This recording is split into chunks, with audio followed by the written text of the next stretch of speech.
So personally and professionally, to outsource the things that aren't the highest and best use of your time, have other people doing them. So you're effectively buying your time at a discount, right? I buy my time at a discount, and what I've also found by doing this is there's only a certain amount of time in a day that I could create focus. Mm-hmm. And to have the ultimate focus on what matters most is so important, and being able to understand that, because in the beginning, I would focus on things that just really didn't matter. You're listening to Business Lunch with Roland Frasier. This is your seat at the table. Welcome to the show. This is Darren, the producer, and today we get to be a fly on the wall in a great conversation between Roland Frasier and Tom Mello. Tom is a successful entrepreneur and author, and he began with nothing in the bank and grew his home service business to over 30 million. In this conversation, he and Roland talk in depth about their business philosophies. They also brainstorm how Tom might structure an exit when the time is right and acquire other businesses. So listen in as they hash out Tom's current challenges and plans, and Roland advises him from a wealth of experience. If you enjoy the show today, we'd appreciate it if you would hit subscribe on Apple Podcasts and check out our website, businesslunchpodcast.com. All right, let's get started. Hey everybody, Roland Frasier here today with Tommy Mello for Business Lunch. Tommy, welcome to the show. Thank you. And your company's A1 Garage? A1 Garage Door Service. Okay, garage door service? A1 Garage Door Service, yep. Okay, so I like to start just kind of tell everybody about your company and kind of where things stand right now. So I started the business in 2006-07, right in there, right into the recession.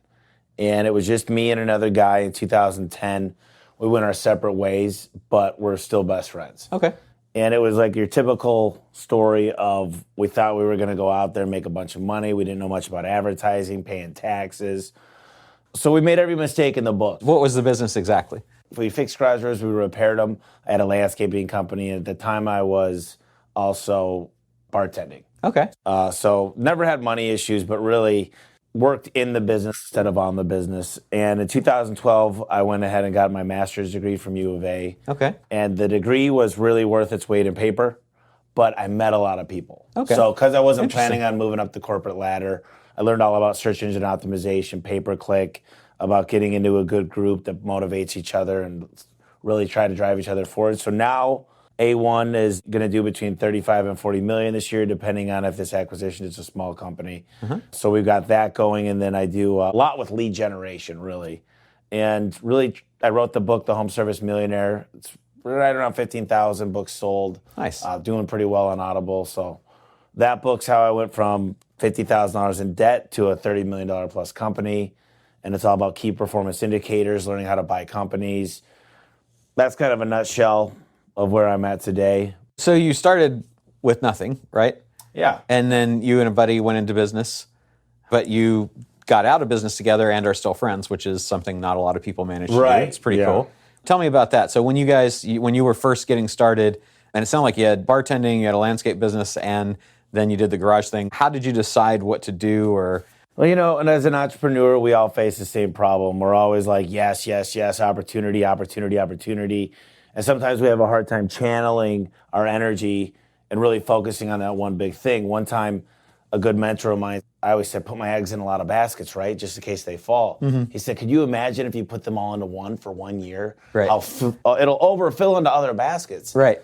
So when you're trying to decide what to do, you were in school, but tell me, before you did anything, were you bartending first? So I was still in school. I was pre-dental. I was bartending, and I was going to be a dentist, and I interned with 2 different dentists.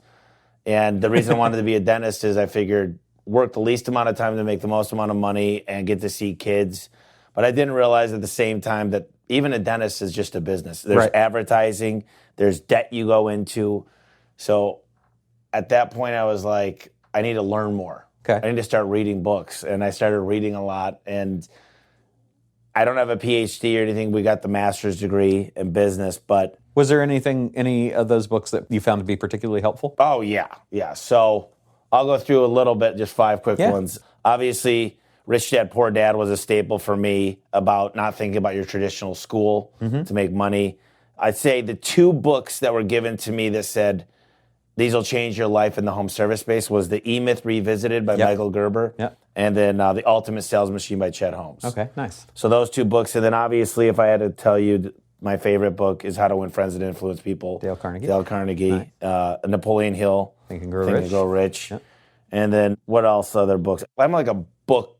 Like if I had to show you, I didn't show you this, but I'll just pull it out here. So if I go to my Audible and go to, let's think stats, right? I'm pretty obsessed. There's what we're up to.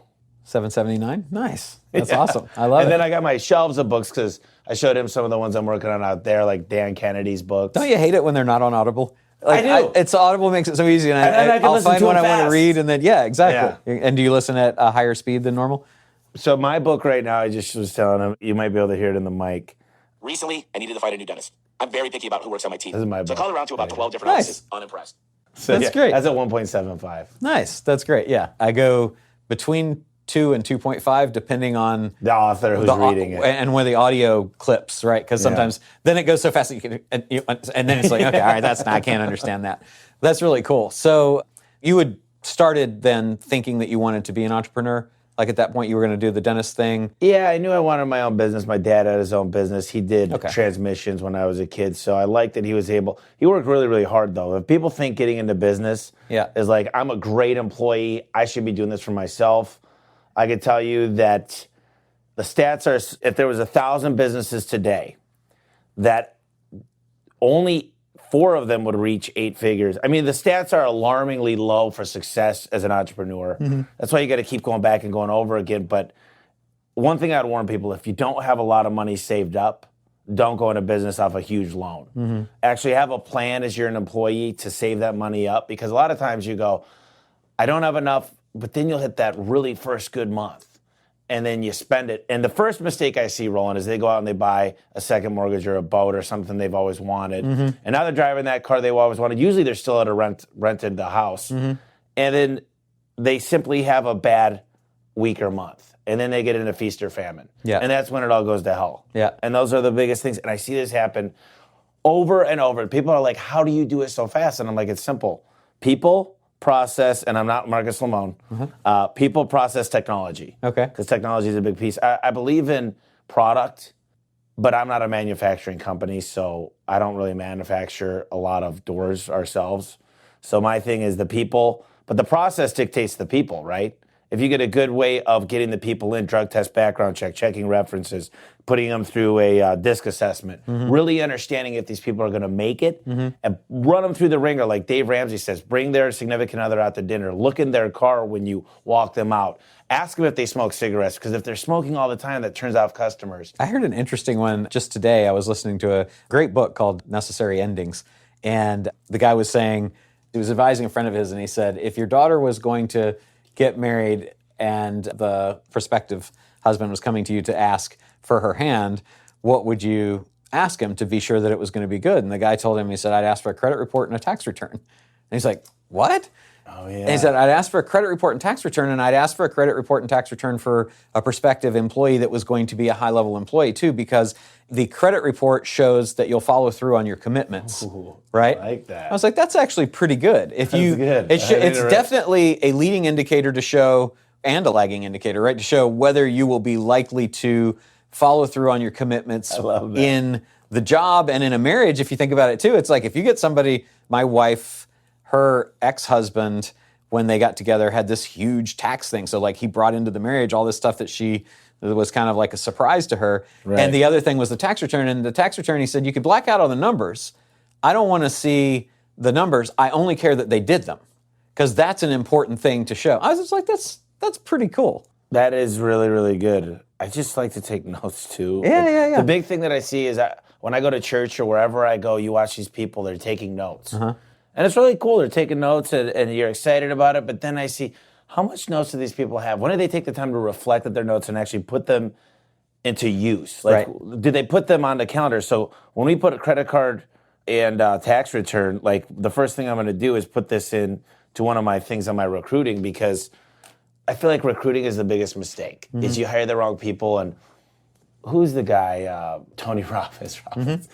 He says, it's not about the people you hire, it's about the people that you don't fire.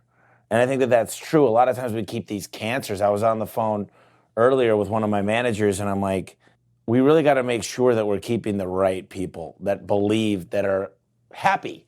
Yeah. Being able to smile is probably the most important thing for me. Do you walk around work and you're just like, well, they didn't do this and they didn't do that and I found this problem? Or do you walk around work and you're just like, look, let's work together. I know you didn't take out the garbage today. I did it for you. Look, next week, if you see anything, I'm going out of town. I'll be at a wedding. If you get a chance, do it for me. Is that cool? But those little things like that, it means a huge difference. It's have a staff that communicates. I'd rather have a happy person than an A-plus player, because an A-plus player, to me, is a happy person, really. Yeah. Well, and the happiness is infectious, and so is the lack thereof, right? Yep. So I agree with you 100%. I'd rather have somebody that was loyal and committed and focused and energized, letting all of that come throughout the organization, than somebody that's infecting it with... Yeah, cancer. It's a bad apple. Yeah, yeah. That's really cool. So how did you pick the garage door business when you were thinking about it? Because dentist to garage door, I guess it's, they're both openings, Yeah, yeah. There's some metal involved sometimes. Yeah. It wasn't really a choice. It was my buddy started answering phones for a garage door company. The other guy ended up my old partner, ended up getting a job as a technician. And he said, you got to come check this out. So we did that and we split off. I never worked for another company, never a garage door company. I learned a lot of what I know through the restaurant and bar industry, just hospitality. That's how I like to recruit. If I see a good busboy with a smile that's running around the place, I'm like, and some people say these millennials, they don't work. I'm like, well, I'm a millennial. I'm right on the border. But the reason why is you're not getting the right ones and you're not giving them processes to succeed, and they don't care about the same things that baby boomers did. Yeah. You never had to gamify stuff for baby boomers, but baby boomers used to walk into work 9 to 5. This is what I get. I'm going to save up. One day I'm going to retire, then I'm going to die. Right. And Sounds millennials exciting. have a dream. They have a dream of something better. Right. And some days they say, I want to be able to work from home. I want to be able to work from South America, South Africa, whatever it might be. But they don't fit a mold per se. So I like to get them, like when I'm at like Quick Trip or 7-Eleven or the other day I was at a Walgreens, and the person smiled at me and he said, hello, Mr. Mello, how are you? Because I put my phone number in and he's like, we actually have an advanced club membership and this will give you this much savings today. The upsells. But it was like, but it was free. But he's like, the coupons will come in the mail, blah, blah, blah, blah, blah. A lot of our smartest shoppers go to the coupon. They put in their phone number before they go shopping. And I was like, this guy's Walgreens. So I walked out to my car. I particularly like a lot of our smartest shoppers. Yeah. Oh, he was just, he good. pronunciated. He was great. And I walked back in there. I said, look, I know you're probably not looking right now, but I realize you have a job. But if you want a career that allows you to move forward, more flexibility, we have health benefits, we have paid time off. More importantly, we're a fun culture. We have our book club at my office. It's so much fun. You'll love it. Call me. And I've got a lot of people by just handing out cards. I say always be recruiting. Now, what job is that for? What are you looking for him for at that point? So the ones that I'm always hiring for are technicians, call center representatives, dispatchers, and for my door center. Those are like the main 4. Now, I try to move up through the ranks into management. But there's certain ones, like I didn't hire my CFO. I wasn't like, dude, you started as a dispatcher. Like that one, I really wanted the right person that could handle at that point a $25 million company. Because that's such an important role. How did you go about finding that person? So we went through vigorous interviews, but that one was more about... Did you do a recruiter or did you do it yourself? So we ended up doing that one ourselves. Right now we're recruiting a recruiter, which I know it's like a tongue twister. But for that one, I called up the largest guys of Service Titan's CFOs. Got a lot of recommendations, and I found out this guy was moving from North Dakota. He came in and I said, dude, I'm a hard effing guy to get along with. I'm a hard guy not to get along with, but to oppose. So you need to have really strong and just come with the facts and have a hard stance on whatever, because sometimes my problem is I want to grow too fast, but I need the right data. So I'm a performance guy on everything I do. So you might say, CFO, how do you do performance pay? And what I say is I need the data out by the 5th. I want it to be accurate data, and fast, because I can't have good decisions made. You give me third quarter's reports next year, I'm screwed. Yeah. So let the data do the speaking, and it's a very, very important role. And he manages the data integrity team, which there's a lot of things that go into data integrity for how I run my reports through my CRM, which is, I don't want to sound fancy with all these acronyms, but it's a customer relationship management system that basically runs the whole company. Nice. And as we talk about it, Which one of those do you use? Service Titan. Okay. So Service Titan is by far my opinion, and people think I'm like a salesman for them. I don't get anything. It's by far the best. I mean, we've got the most automated systems I've ever seen. I've used Infusionsoft. I've used Salesforce. I've used ServiceMax, which is written in the Force platform that just sold to GE for $1 billion. I've used all these different companies, Zoho, you name it. And for home service, this one is just the king. It's by far, it's mobile. Everything we do in there gives options to the customer, and it's simple. The user interface is just sleek. It's nice, and it gives me the KPIs that I need. So I break down in my book the 5 main KPIs. How much do you want to make this year? You could tell all this from a balance sheet, but this is how much you want to make, how much is your average ticket, what are you converting when you get to the house, how much are you converting on the phone, and what does it cost you to generate a lead? Okay. And if I take these 5 of any home service company, I could tell you there's one of them lacking majorly. The booking rate usually is around 44%. I could take it up to 90%. Okay. 90 is the best. 90 is like maybe you should be around 85 because 5% of that's still crap. Right, yeah. So the next big one is your marketing, you have no clue. I have 3,900 call tracking numbers, all through Service Titan, all the way back to revenue, all the way back to profit. Forget revenue, let's look at the profit. So this is how I'm able to make the best decisions about the business. Now, yes, I don't care if you're at 20 million, I don't care if you're a million or if you're 200 million, you still have problems. People are like, I've talked to people at 100 million plus, and they're like, dude, let me just tell you, we still have the same problems. They're bigger problems, in some regards, smaller problems than a lot of ones. We don't wonder if we're going to get phone calls anymore. Right. We wonder more of what the trends, what's the economy doing? Where do we see ourselves? Are we going to go out and buy these companies? What kind of multipliers are we looking for? Are we looking to buy? What size? What's the multiplier on that? That's like, those are big boy problems. Those are the problems I want. Right now, I'd say my problems at this size is we've got really good manuals. We've got a good org chart. We've got a good depth chart. One of the things we're really struggling with is to get this amazing sequence of people. And I'm recruiting a recruiter, and I don't want to say it on here, but we're spending several tens of thousands of dollars to get this one because we're going to a special recruiting placement that does C-level suite people. So this one is important to me because this is the future of the business, is how are we going to find these great people that fit. A lot of times when you trade an NFL player, they'll trade, and what I realize is they'll become an MVP. That's because they had better coaching, better teammates, better practices, and just a better environment. So I want to make sure that we can take people that might have not been an A player before, but we give them that atmosphere to become an A player. But at the same time, I do want A players, meaning they smile, they're here. Because a CSR to me, and that's their call center rep, they're just someone that they don't need to be a pro at picking up the phone and multitasking that. They just, hi there, this is A1 Garage Doors, how can I help you? Absolutely show empathy. And actually really care. Oh my gosh, this weather today. Right. You know? And that's when you win. Right. People are like, whoa. There's a good book. It's called Raving Fans. And it's by the guy who writes all these ones, 1 Minute Manager. And Is it's that just Blanchard? Yeah, Blanchard, Ken Blanchard. How can you make raving fans out of your customers? It starts from the first time they see your ad to the first time they make that phone call. Right. All the way through to the follow-up happy call. How do we do? And then we build a fence around them with service agreements. And the service agreements are not a moneymaker, not till they go to buy another door. So I don't like to sell service agreements all the time.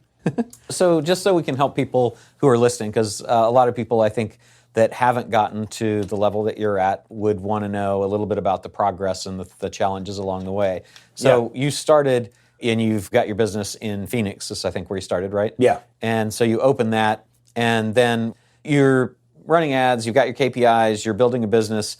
What was the first leap, or what changed to help get you, say, to your first million in revenue? First million's tough. What I would say is my stepdad and my mom moved from Michigan and replanted in Phoenix because I needed somebody that I could trust, more importantly than anything. Family's a tough thing, but having trust is why family usually gets hired. Yeah. So to get to that first million, I needed help with the books. I was really good at sales. I was really good at marketing. To sit down and do pivot tables and get into QuickBooks was not... Could I do it? Yeah, I've taken plenty of accounting and finance classes, but I didn't enjoy it. It was like pulling teeth for me. I'm like, Probably not the best use of your time, too. Highest and best. And that's what really started to happen with me as I became a better delegator. And even though it might cost me $100 an hour to pay somebody, they could do it in double the time, and they did it right, and it saved me. So I have a cleaning lady now. I have people sometimes that come cook make a bunch of meals for me. Like I weigh my time more differently now, but I still like to get in and clean the toilet at the office. We practice lean. And the days that I come up to clean, I'm not like, I'm just going to tell my assistant to do it. And the assistant is a huge game changer for me. Yeah. Having a personal executive assistant. I don't look at my emails. Like that stuff falls through here and there, but I get my time. So personally and professionally, to outsource the things that aren't the highest and best use of your time, have Right. other people doing them. So you're effectively buying your time at a discount, right? I buy my time at a discount, and what I've also found by doing this is there's only a certain amount of time in a day that I could create focus. And to have the ultimate focus on what matters most is so important, and being able to understand that, because in the beginning, I would focus on things that just really didn't matter. Like last week, I flew out and saw the biggest, largest garage door manufacturer in the world for garage doors, and I met with the CEO, and that mattered. Yeah. And that was a good use of flying to that city to meet with somebody. Right. So, But you could have been mowing your lawn and cleaning your house instead. absolutely, Yeah. exactly. Or I could have been answering phones for the work Or and the saying books, it's my yeah. job, you know? Yeah. So, Yeah, I think that's a really important thing to think about. That's a great concept. So they moved out and started helping you. Did you get to the million with that, or did you have to make some other changes to get there to hit that first? the million's kind of an easy number to get to in the home service space. Just think if your average ticket is $500, if I back into a million, is what, 2,000 jobs? 2,000 jobs, yeah. So 2,000 jobs, I mean, that's not hard to do at all, because I acquire a job at a low cost of $50. So that's not much to get to the million. I'd say a lot of the home service businesses out there, my top salesman, I got 4 that'll do over $1 million a piece. Nice. Single people. Right. And that's not lying, cheating, or stealing. Right. They're actually selling good doors, and they're doing good repairs. Right. So that's one of the things that's big for me is we're not the cheapest. Yeah. People want it done fast. Okay, so watch this. They want it done fast, they want it done cheap, and they want it done now. Pick 2 out of the 3, here's what you get. Right. Because you'll never be all 3. Right. Because if you're the fastest and the cheapest, you're putting in really bad parts. Right. If you're the fastest, usually what I pick is the fastest and the best. Right. And then as far as being the best price, no, we're not. Right. If you're looking for the cheapest thing, because you don't want us back Smart. here in a year. You don't want to compete on price. No, but that's, Walmart does it, and they're the best company that does it well. But they figured out a lot of ways to do that by doing part-time labor and, just they make people compete. And then I've never seen anything like it. It's a great business model. I mean, I know that Google's working with Walmart to compete with Amazon right now, which is actually kind of fun to hear about too. It is. Yeah. Yeah. That'll only benefit us, right? Oh, yeah. So I kind of want to get to, how do you get to the next level? Like, what were the big challenges that you faced to get from that first little cluster of you and your family to the next, maybe it was 5 million, I don't know. But where did you see some changes that you needed to make, and what were those? At 5 million, I think I had some really powerful, I think sales and marketing, they mask everything. So sales and marketing, those 2 things alone, it makes it hard to see what else is going on in the company, because they're a great mask. So to get to 5 million, I read every sales book you could think of.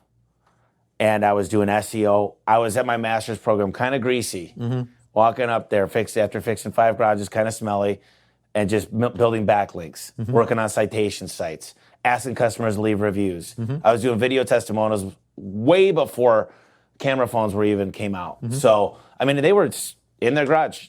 Hey, did I show up on time? Say, yes, the technician showed up on time. And just when I ask a question, repeat the question and your answer. Right.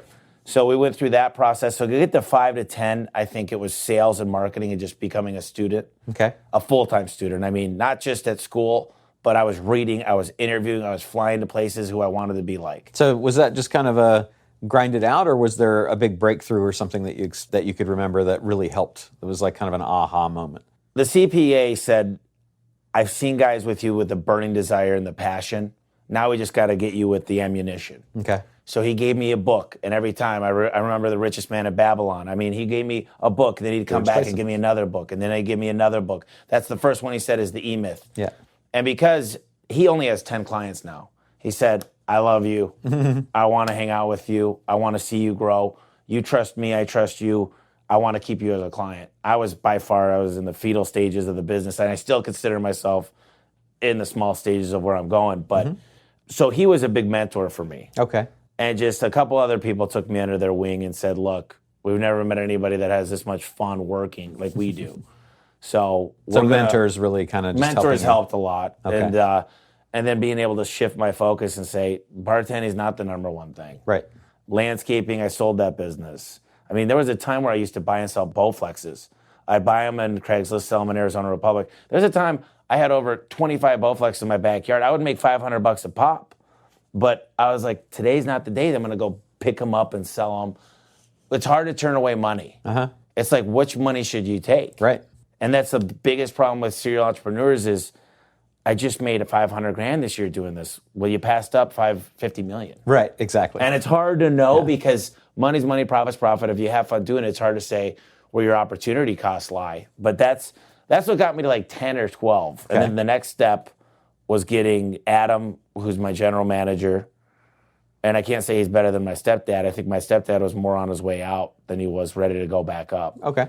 And there's a good book called Rocket Fuel. Rocket Fuel. See, you've read every book I've read. So Rocket Fuel changed the game recently when I read it about a year and a half, 2 years ago. But so I've understood that he was the integrator. Like looking back, he helped integrate some of the things that I didn't want to. Yeah. And he's good at it. He'd step in and say, I'll handle this, dude. Right. I got you. Right. And he did it. I trusted him and he continued to make more money. And I've learned now that you make them part of the company, there's three things you could do, right? You could do equity, you could do performance pay, which is basically taking profit sharing. Those are the three: profit sharing, equity, and performance. And what I decided recently, I'm going to give him a little piece, a lot of the people that helped come up, him more, but a piece of the company. And that's one of the things I want to talk to you about. And this conversation could go forever because you know everything I'm going to ask, and there's so many things I want to ask. So you want to talk about that stuff then a little bit? Well, we could dive into that because I think there's a good book I have called it's by Jack Trout. I think it's called The Stake in the Game. But everybody's warned me, like my CPA is like, dude, you give these people equity, what's next? And like how many mistakes, how much money have you lost? How much, what happens with this happens? Then they've got to get a CPA to do their taxes. So I want something that's more of, this is my thought, and you tell me if I'm wrong, but I'm thinking more about when I sell, because I'm 36.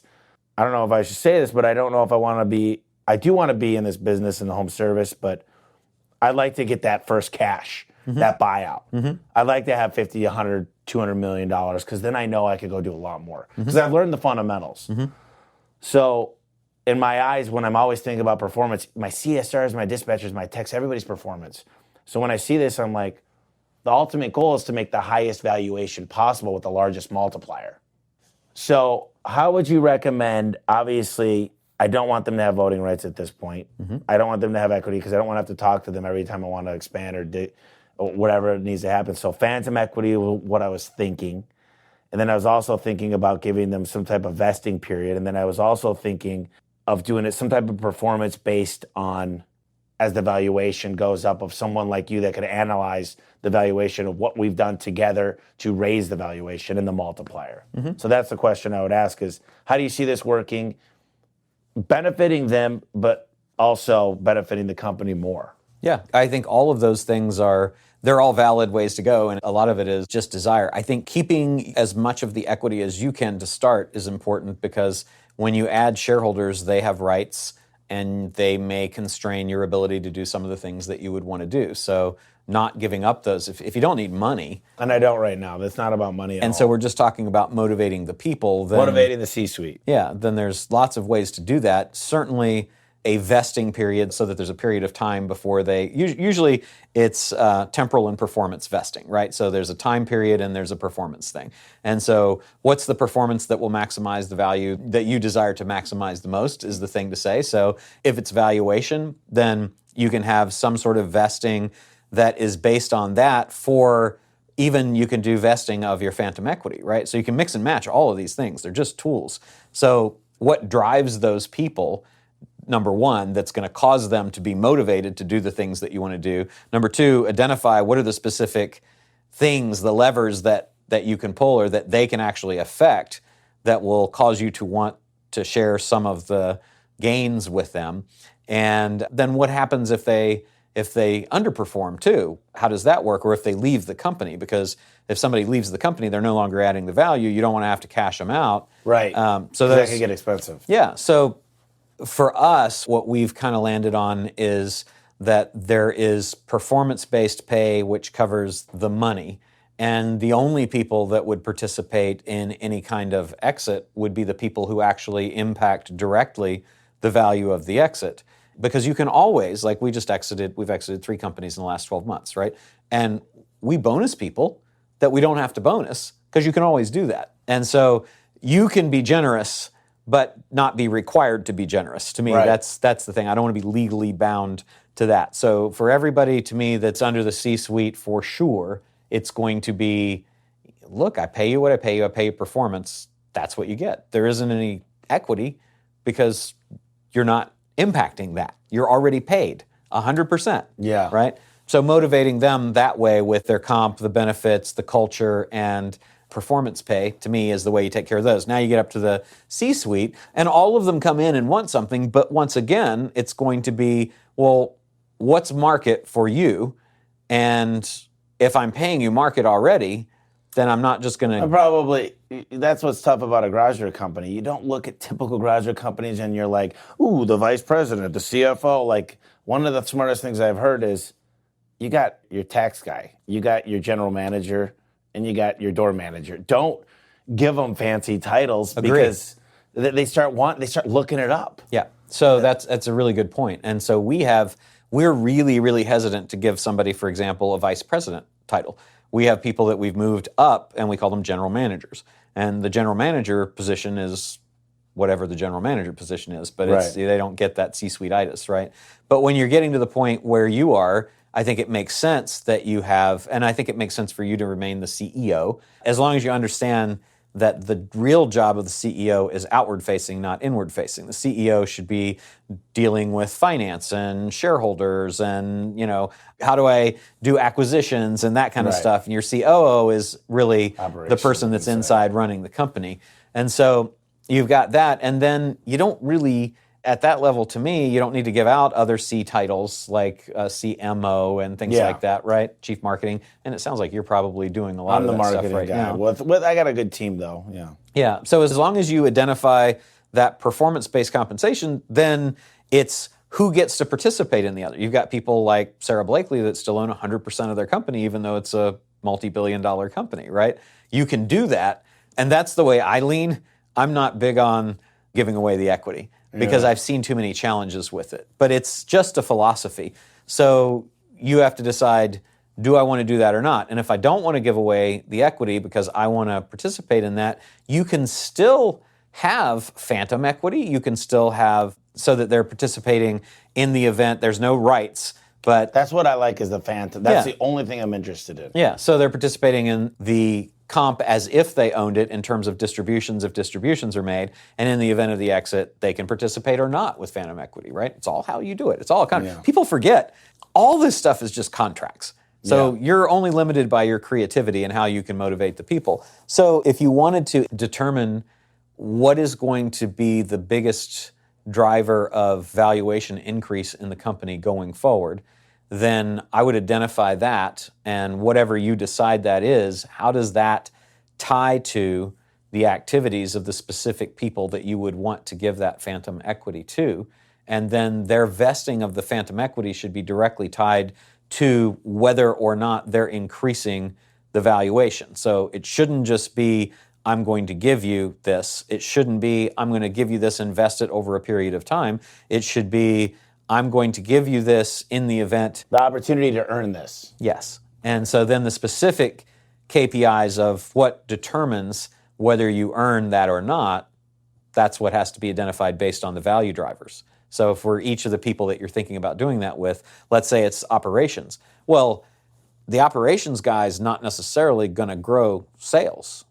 So you really wouldn't want to tie that necessarily to growth of the company. You would want to tie it maybe to operational efficiency, things like that. So you'd be looking at, what does he or she have the ability to impact directly? And then how does that impact the growth of the company? Because I tell you what, if it doesn't impact the growth of the company and they're being paid at fair market and you got performance compensation, then I don't know why you would give them any. on the equity side. Yeah. It's not right? because I like you. Yeah. I think that's stupid. And I think what I've learned, I'd love to hear your take on this, because I think the biggest mistake when people do performance pay is, first of all, they're not performing on the right indicators. Number two, Absolutely. the big one, though, is they say, I'm going to give you this plus this. What I like to do is I give you minimum wage or this for my CSRs. Now, the difference is why would somebody do that? Why wouldn't you just add on to this minimum wage? Well, if $11 in Phoenix, let's say they're making $3 performance. Yep. Now you got a $14. Well, I could live at 14, but my best person is making $32 an hour. Right. But you got this 14. I only want them to make 11. And I want winners and I want losers, because I want the losers to fall off and keep, I think it was Steve Jobs that said 20% of his company, he used to every year, they'd look, not the C-suite, not C-level, but they look at it, they know where they are. And December 31st, they say goodbye to everybody. They knew it was fair. Yeah. Jack Welch, bottom 10%, fired every year. Yeah, that's the smartest thing ever. Yeah, absolutely. Yeah, GE, Jack he's still around doing Took it stuff. from, I think, like $32 billion to $140 billion in valuation. That's pretty talented, right? At the time, I think it was one of the most valuable companies, right? I like that fire the bottom 10% thing. But as far as that equity compensation, then what you said is key, that you have to identify, are they impacting the thing that you value that's increasing the value of the company? When you pick the people that have that ability, then those are the people that you're going to make. I've got only 4 of them. Okay, great. And I just don't know enough to know. You know what I wish there was? I wish there was a whole, not a Harvard class, not a normal university class, just one that was like applied, like this is real life scenario in a real company. And maybe there are better ones. There's better professors. For just the different things. Like I'd love to be able to look at basically with someone that just acquires businesses. I mean, I've seen them do it. I've seen them look at a balance sheet and they circle a few things and they go, okay, this scares me. And why is this like this? And explain to me this. Okay, that makes sense. And they could almost do that for any business. And I'm sure you could do that stuff. And I'm just like, my company is way more, as long as you understand the numbers of a home service business, but it's different from HVAC to plumbing to electrical to garage doors. But the same numbers exist. See, I'm not manufacturing. A pretty good EBITDA earnings before interest, that, is tax, depreciation, all that, is 10%. People are happy at that. My buddies like to be at 15. My best friends like to be at 20 to 22. Yeah. Anything over that, you're either screwing your employees or you're screwing your customers. And I call my employees my internal customers. Yeah, which is a good way to look at them, because they are. Yeah, they are. I mean, your vendors are also your customers. It's true. Yeah. And they take care of us, we take care of them, and I ask for a lot. The first thing that my CFO came on and did is he switched the terms of everything. He's good. I mean, he's real good. He's got us now, we pay as long out as we could, and we collect faster. We negotiated new terms. He renegotiated with, I said, I want to get best bids from everybody. I want to go from workman's comp to insurance to vehicles to our health care. And I don't want to get crappy health care, but I want to be the best in the industry. But I definitely don't want to have what the top medical surgeon in the United States is doing in Beverly Hills either. So we got to make sure we're really thoughtful of who we're bringing on. Another thing that I hate is these people that give all this money to Africa and their whatever it might be, their sponsorships, and just they become these philanthropists to the media. But then they've got the people at their job who, the lady's got 3 kids, got flat tires. Can barely make There's no Thanksgiving dinner for half the families working for you. Yeah. And I'm like, look this way at your company before you look out there for the media stunts. I can't stand that. You like charity starts at home. Yeah, charity starts at home. That's the best way to say it. I think I'm going to put that motto up at work, charity starts at home, because it should. Yeah. And so many people forget I agree. that. I share that as well. Yeah. So as far as the people, it really is just deciding, you've already identified phantom equity seems like it makes the most sense. And you need to only give it to the people who can directly impact the increase in the value of the company, because otherwise you're making a gift, which you can make if you want to. You just have to acknowledge you're making a gift. Make a gift when you sell the company, then. Why make a gift now? I agree. Yeah. So then with respect to that, knowing that phantom equity is a contract, you can say, I want that to vest over some period of time, because if you are not here for long enough, you won't have the ability to impact the value to the extent that I want you to impact it to feel like I'm comfortable to give you this. And at the same time, I want a performance thing on that as well. And if you meet both the time and the performance, then I'm willing to give you X. What X is readily available. Typically, it's in the 5 to 10% of the company range for that group of people, right? So 5 to 10% total, and there's no way to get an earnout for that until the company's in an exit.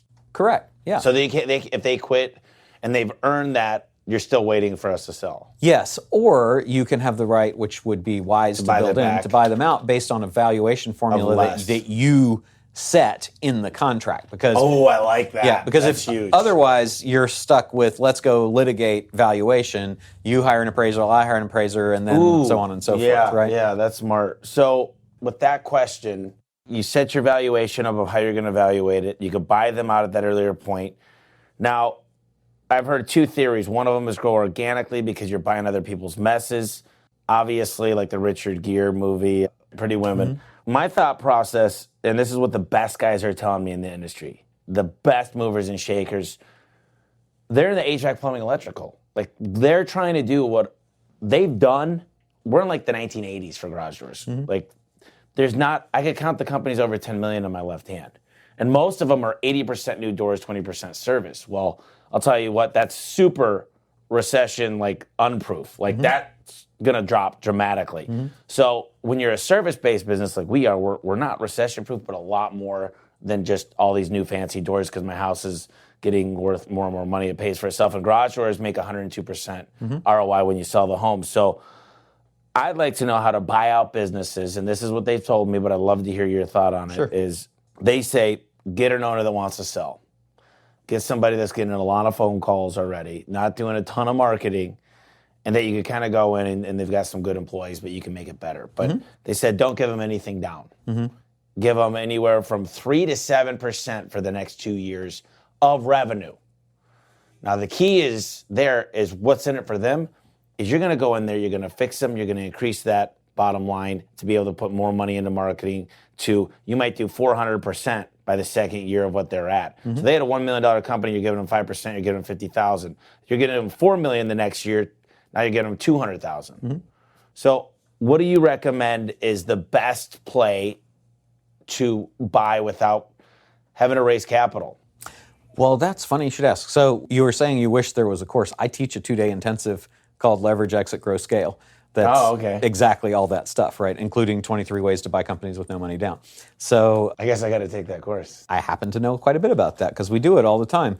I definitely prefer not to go in with cash, and there's a million ways to do it. So the easiest way is just straight seller financing, but it depends on what you want. Is the person going to continue to operate in the business? I'd say that it's 50-50 because there's people that are just like, I'm done, I want out. And there's other people that are like, I'd love to manage. I'm sick of carrying this work jacket nights and weekends. I want to have my relationships back with my wife and my kids.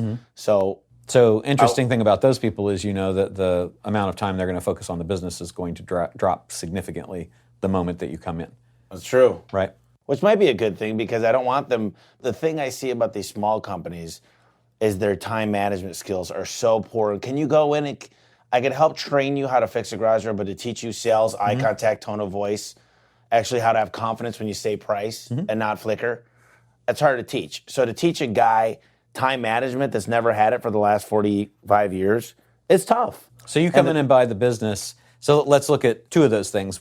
Let's assume that you're buying 100% of the business, and if you determine that somebody, because you're good with identifying the people and who's motivated and smiling and all the good, you take their disc test and all that stuff. If it seems like somebody you want to continue to be involved in the business, then that's a different deal. Let's just talk about buying the business first, right?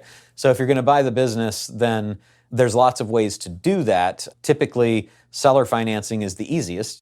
Everything you're going to do is arbitrage. You want to buy the business that's underperforming now. You want to bring in your performance systems, add it, increase the value, and then bring that into the mothership, and ultimately that increases the value of the whole, right? Yeah, but there's also the thought process. There's two ways to go, and I kind of wanted to go into one specific because I don't know. I think this is really powerful. Cool. So the one thing that needs to happen when you're wanting to try it before you buy it is we got to be McDonald's. If they want to try it before they buy it, at least they got to have the same CRM, same point of sale for them. So my plan is, and I hope there's not a bunch of garage door guys, but either way, my plan is to say, look, you can become part of my mentorship. You're going to get our best practices. You're going to get our price book through Service Titan. You're going to pay them at a discounted rate. We're going to give you everything. We're not going to hold back I don't know if I'd have them train with all my technicians before we bought them, but we're going to make you guys good. We're going to really look at your key performance indicators and your balance sheet, find out where you need the work, and do as much as we can for what you were charging you. Now, if you want us to come in and just spend 20 grand for a day and just like bring the whole team, we still got a lot going on at our shop. So we're growing our business as well. So you get them all in the same CRM, you get them all in the same manuals, you get them all on everything. Now, the plan was to say, Roland, I want to give you your time back, then I want to give you a nice paycheck, but I still want you've got a relationship with these guys, you still do, but we've got all your KPIs where they need to be. We think we can make them better because we buy better than you.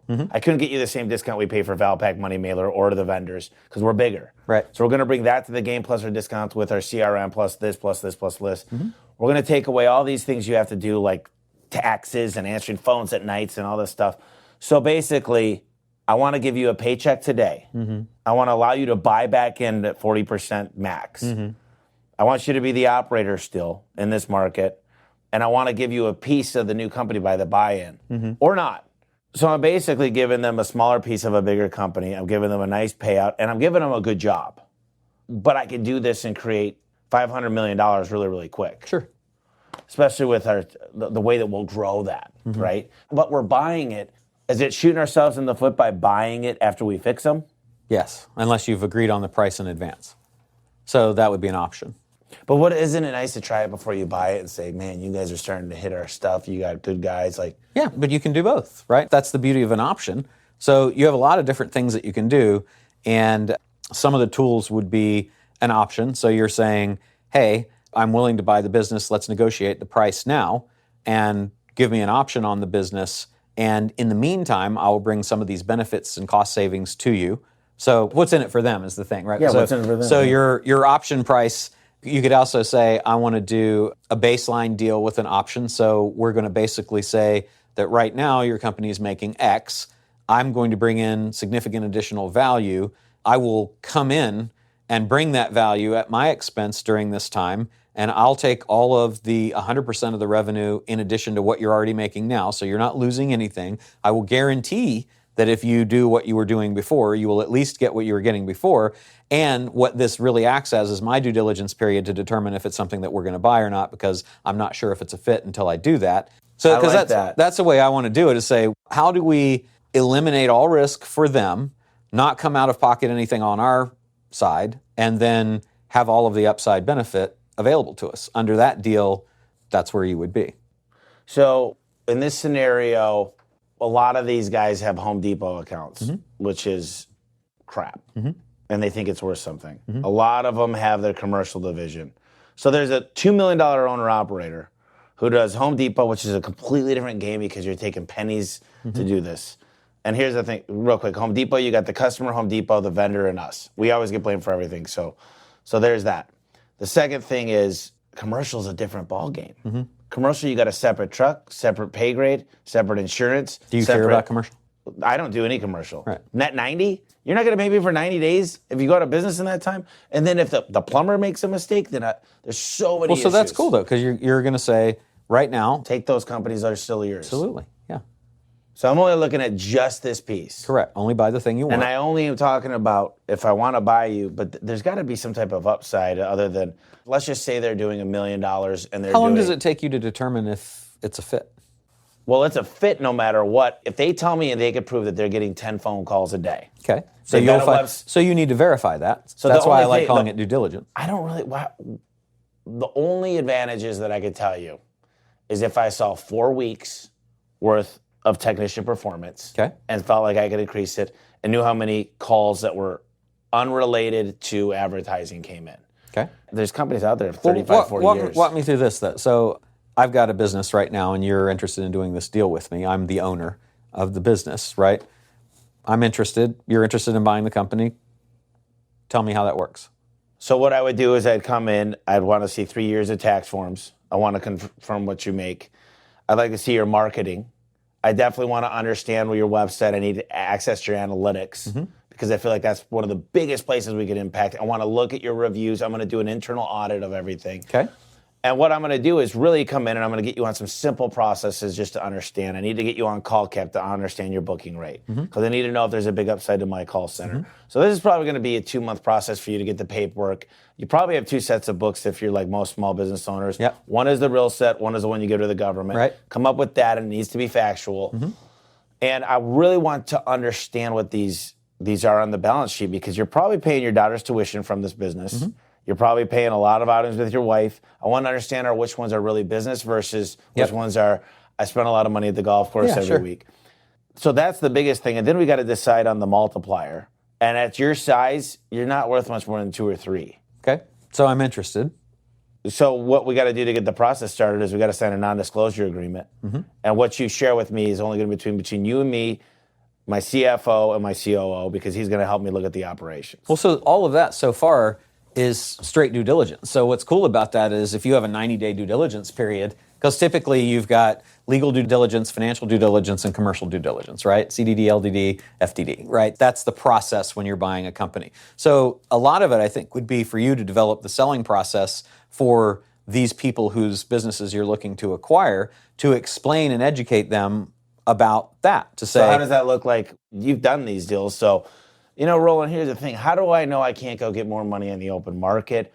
Because first of all, you're going to have to pay the broker and everything else. But how do I know? Because I'm telling you, Roland, this is me talking, Tommy. Some of these companies sit on the market. What are these guys thinking telling them the company's worth this?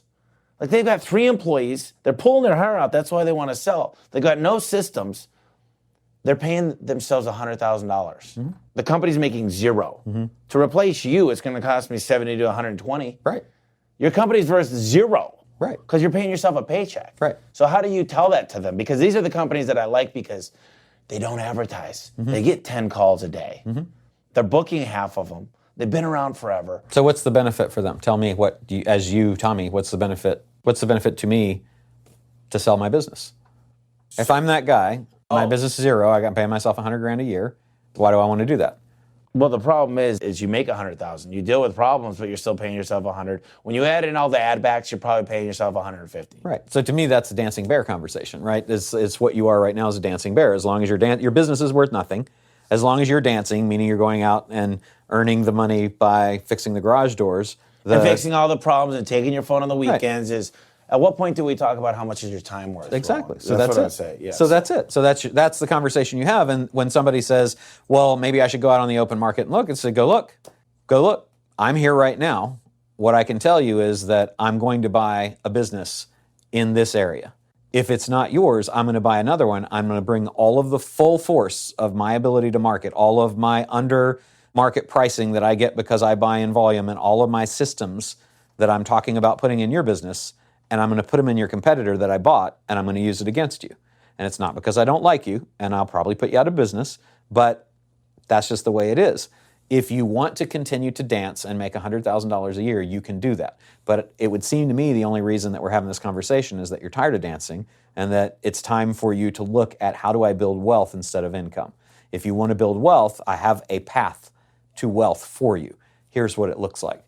I'm going to come in. I'm going to switch you over to our systems. We're going to get everything on a proven track that's allowed us to build a $35, $40 million company. And you can be part of that, or you can not be part of it. If you don't want to be part of it, go shop your business. But when you're shopping, look at how long that other garage door companies take to sell. We're having this talk in 2 weeks, Yeah. and it's not far from here, actually. Nobody keeps good books, too, and then is there a quick way to go? It's just so much due diligence, and half of these deals, you know as well as I do, 1 out of 10 of them really ends up going to the distance. Yeah. Unless we come up with a really nice vehicle, like if I come in, I'm going to look at it. I always say what's in it for them. What's the win-win? How do we create a win-win here? And I'm just trying to understand the best way to say, guys, look, I don't want to steal your business for nothing, but I obviously can't pay you for your blood, sweat, and tears, and that sounds like what you want. You've been here a long time doing this, but it doesn't sound like you ever got ahead. Right. Based on what I see, I'm looking at your old trucks. I'm looking at the nightmares. And what I'm seeing is there's no systems, there's no processes, there's no organization, there's nothing. Right. So the standard operating procedures. people you want, but that's a sales process, which you're awesome at, right? Yeah. You have to have that sales process for the people that you're approaching. In terms of how do you automate the due diligence, the easiest way would be probably to build a class that you have people come to so that you educate them on the how to run your garage business better. And then you cherry pick to acquire the ones that seem like they get it. So here's what used to happen. Tom Hopkins used to have this guy that worked for him that he'd go into cities and get the people in the class. Well, this guy went off and worked for this company called 1 Hour Air. They'd go into a city, Atlanta, all the big cities. And when they went in, then they got the people to show up to an open class or what you call it. They got 60 people to join up in their best practices group. It became a buyer's group, so they get a buyer rebate for all the stuff they bought. The best practices would take half, they'd get half back. Love that model. And then they'd give them the best practice. They got them all into one CRM. They got them on this. So I'm creating right now the same model for garage doors. Brilliant. But then I want to pull them all in and say, who wants to become rich? Because right now you're worth 3 times best. Right. But that's easy. You have it then, right? But should I be acquiring smaller businesses or should I be going after this best practices? My question is... You should do both. So just you should everything. do both because it's not everything like that. It's everything like that. Well, it's everything to grow my company. And the ultimate company wouldn't be A1. A1 would just be the largest shareholder of this mothership. And then how do you go to find institutional or...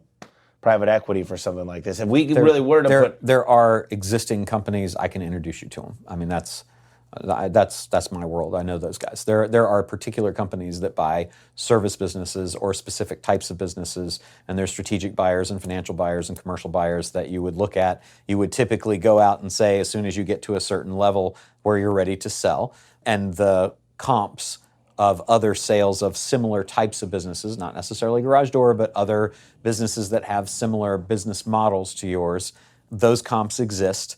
That's how we look at the valuation of what you've got. When you get to the valuation that is suggested by the comps and the ways that they use to value those, then you go to identify all of those firms, those private equity companies and strategic buyers as well, that might be acquisition candidates for you.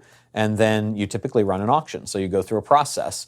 There's a one sheet that you put out, and then you get indications of interest, you get your IOIs back, and then you put out a CIM, a confidential information memorandum that has a little bit more detail, but typically doesn't identify the specific business initially because you don't want your competitors to know that you're about to sell. You don't want your employees to panic. And then there's a whole process of vetting those people down and then getting to the point where you enter into LOIs with people and then standstill agreements that you're not going to do anything once you've got a particular one you think it's going to work with. There's a due diligence period. The due diligence period to closing is typically 90 on the fast side and 180 on the slow side to close. And I mean, that's a process. Like you don't have to reinvent It's not that. Okay, so you get to 150 million. So you look at a guy that started MySpace, and then you look at Facebook, and see Tom did good with MySpace because it died, and Facebook he did good, Zuckerberg because it kept going. So my ex-girlfriend used to say, once you get $100 million, I know you. You're not stopping. There's no stopping. You're not just. But at what point do you say? This is an important question, I think, especially for the people listening. I don't have $25 million in my bank account. I have a company. I have a apartment unit. I got several houses. I've got several assets. I've got a lot of money in my retirement account, but not $25 million. In my mind, people say, when's enough? And there's never enough with Spider-Man. With great power came great responsibility. But I'm not Spider-Man. What I'm trying to say is, when do you determine that what I'm doing today, because look, I know there's going to be some type of point where it's like, I think I can grow hundreds of % in the next few years. But I don't know the economy. I don't know a lot of things. And people always say, if you're a smart businessman that's good at acquiring businesses, is take some off the table. Hey, look, let me take some off the table just as an insurance policy. Well, keep in mind, you don't have to sell the whole business. You can sell part of the business. I know, but the thing is, I understand that. And I know that that's possible. And it's like you can have your cake and eat it too by selling part of the business, sell a minority interest in the business to a financial buyer, and then you've got your chips off the table, you've diversified. You're still in the business, so you still have the upside, you still have control, and control is easy to maintain. You just specify how you want to do that. So you get to decide. I mean, you don't have to make the choice. The answer is, for an entrepreneur, enough is never enough. Globally, specific to your one company that you've got now, you just have to decide whenever you want to take chips off the table, because you can. if you were going to do this, let's just say, I think you'd really need a 3-year plan to maximize valuation, right? So that means, because they're going to look at the last 3 years.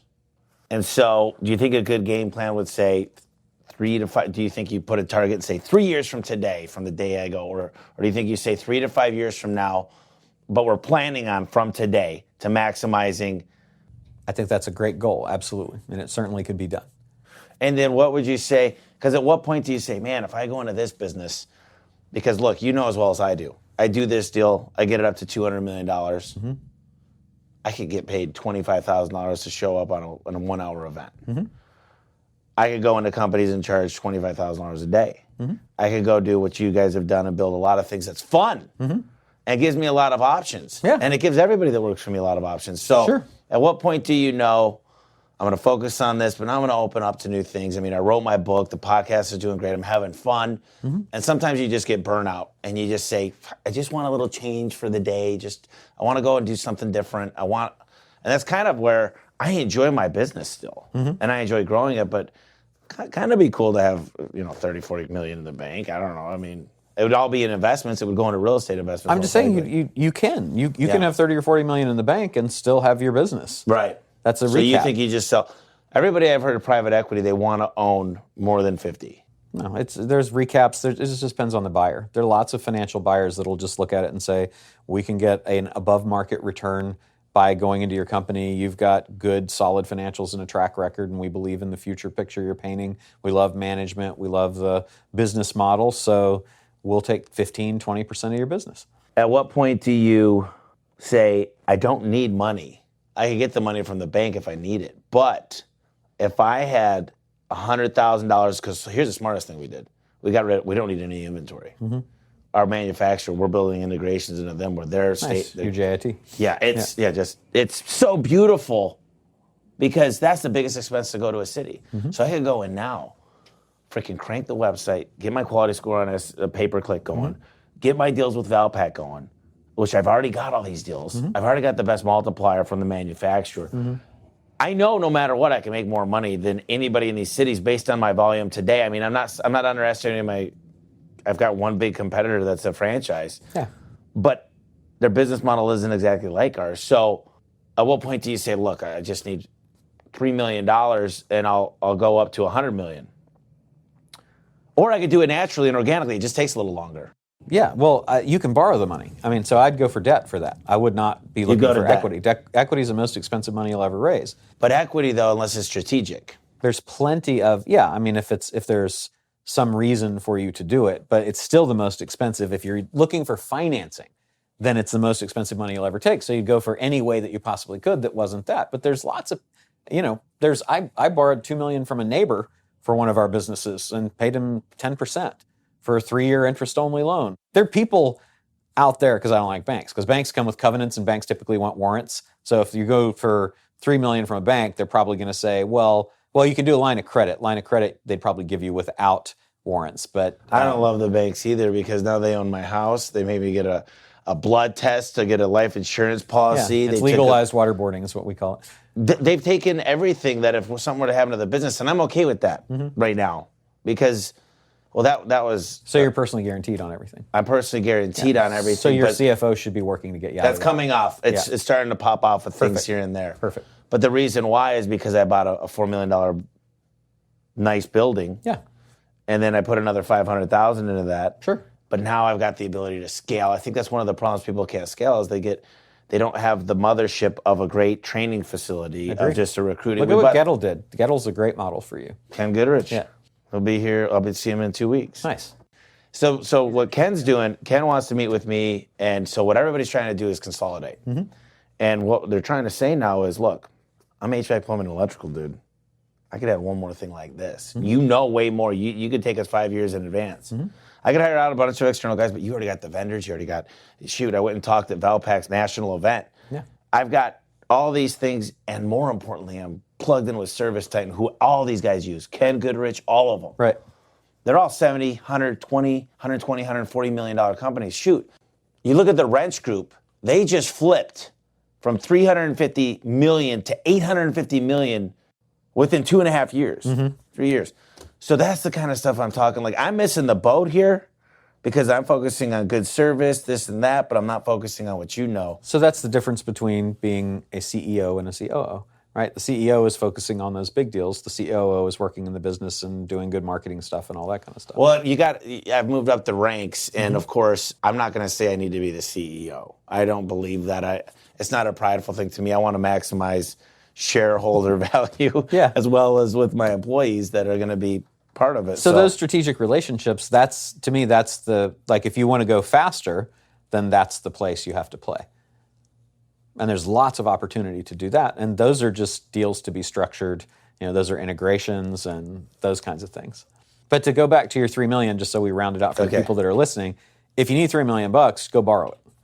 And there's plenty of ways. There's asset-based lending. There's a million. There's just private lenders. So you say you don't have to go to a bank? No, I wouldn't go to a bank. Not for $2-3 million. Okay.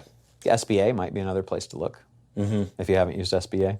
One of our companies does quite a bit of stuff with that, and it's great, inexpensive money. I think you can go up to I forget what the number the section is, but with not much, you can go up to $5 million really, really easy. So that might be a way to do it. And that's super low interest. There's credit card loans. We do loans like through Amex against our merchant accounts and things like that in some of our businesses. That's a 2-year loan at 6%.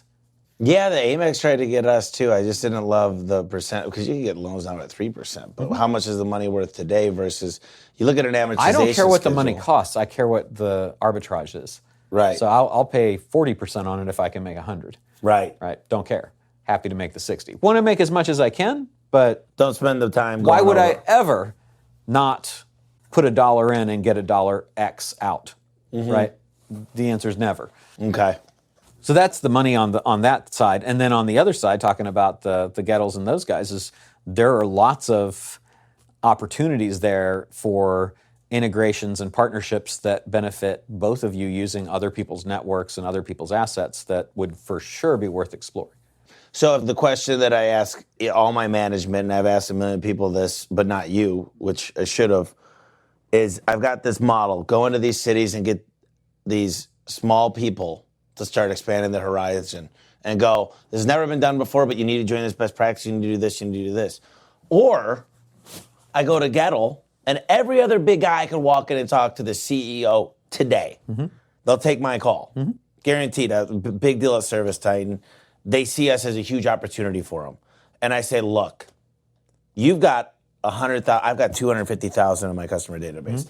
I've got a lot, you've got a lot. I might not even be in your area yet, but you've got all these service agreements. Add me onto there for this much. Add me onto your vans and your advertising. I'm going to work with you to get the prices down of these 3 advertising bills because I'm a national buyer. Blah, blah, blah, blah, blah. How would you roll that in? Would you say I want a piece of equity of your business and I'll come take care of the garage door side of it and I'll run everything out of my office, every garage door call out of our hub in Phoenix like we do now, we'll run all the dispatching, the training, everything? Or would you say, let me just take a revenue split? Or how do you integrate that fourth wing and that would make sense for them to say, okay, we're doing nothing with it now. He's providing the trucks, the training, the people. I'm just adding a new feature onto what we offer. Yeah, I'd keep it and pay them an affiliate commission.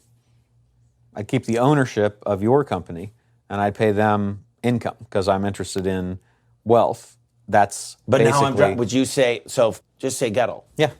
Would you say you're going in there driving his trucks? Like, would you say, branded as Gettle, it's Gettle. They want to still show up. They want Gettle to show up. Yeah, then I would definitely do it under that brand. It would be probably a Gettle A1 co-branded kind of thing, right? Just like this, it could be Gettle powered by A1, you know. So you keep it like that, and then how do you figure out that valuation? Because I don't care about, right now at least, the branding there, because they're going to get that the guys show up and they're going to perform as they would expect the Gettle people to perform, but it's going to be Gettle and A1. You know, A1 is our garage door division, basically, right? And we still own it. So at what point, how do we pay for ads that way? They say, well, you're adding a coupon and we're co-branding, so you got to pay half. But I'm like, no, you do HVAC, plumbing, electrical already. So what do I do? Pay 25? It's a negotiation. So all that's just a big There's no negotiation. formula for it. Yeah, exactly. Do you think that's a smart route? I mean, these guys are It's already... a smart route if your customer acquisition cost doing that is less than or equal to your customer acquisition cost now. You look at your average tickets. Yeah, and you're looking at what is your available capital that you have to expand, and where can you deploy it to get the biggest return on your investment, right? And so you got to just build a model and figure that out. Exactly. Okay. But the answer to me is that you want to do both, because you own media when you own the cities and you're bringing these people together and you're buying their businesses and you're buying them for nothing down. And then you're looking at distribution when you're talking about the Gettles and the other folks that are in the areas that you're not in yet. So I would be looking at doing both, because one is a recurring revenue, which has a different valuation model. It's a subscription model on the service best practices thing. Mm-hmm. And that's also not a customer acquisition, but a deal flow acquisition vehicle for you. So I would want to test that, build it, and I'd want to scale that out. But while I'm doing that, I'd want to tap into the other distribution expansion network through Gettles and the other people. So if I was to run A1 on its own as well as A1 and a Gettle, they could be separate revenue models in the same city, but one of these models is literally tracking. Because what happens if they see powered by A1 Garage? It could be that, but it could also be that you're just going to white label it. Like you're licensing your systems to basically a straight license deal where you're licensing your system. I don't know about the business operations. We'd have to spend some time on it. There's so many opportunities, and it's like that's where you go. The models only work if the data you're putting in and the real calculations of a real thing is working. So yeah, that's where I get a little bit like there's a lot of opportunities, and I'm still kind of just taking my time. But I want to create the fastest, most amount possible. So I think I got a lot figured out, but I should probably take your course on we can talk. Yeah. Leverage, exit, grow, scale. So if people want to get a hold of you to sell their garage door business for no money, or they're interested in finding out how you read 779 books in a week, or any of the other wonderful things that you do, what's the best way for them to do that? You got a book, you got a podcast, and you got a website. Yeah. So the website is thehomeserviceexpert.com, homeserviceexpert.com, or homeservicemillionaire.com. The book is available on Amazon. If you want it for free, just go to homeservicemillionaire.com/free. You pay shipping. That's how that goes. Free plus. And then podcast is the Home Service Expert. Okay. And lots of great people. I think you're going to come on pretty soon. Great. And I get to question the hell out of you. So. And then you gave the website already, right? Yeah, homeserviceexpert.com. And my email is a1leadmanager@gmail.com. And on social, are you under like one thing on most social media? I just go to the Home Service Expert on social. That's where you'll find mostly everything. Okay, great. Thank you for coming in. Cool. I appreciate your time. Thank you. Appreciate it. You've been listening to Business Lunch with Roland Frasier. If you're enjoying the show, let us know by subscribing and leaving a review. And for more information, go to businesslunchpodcast.com. Thank you for listening.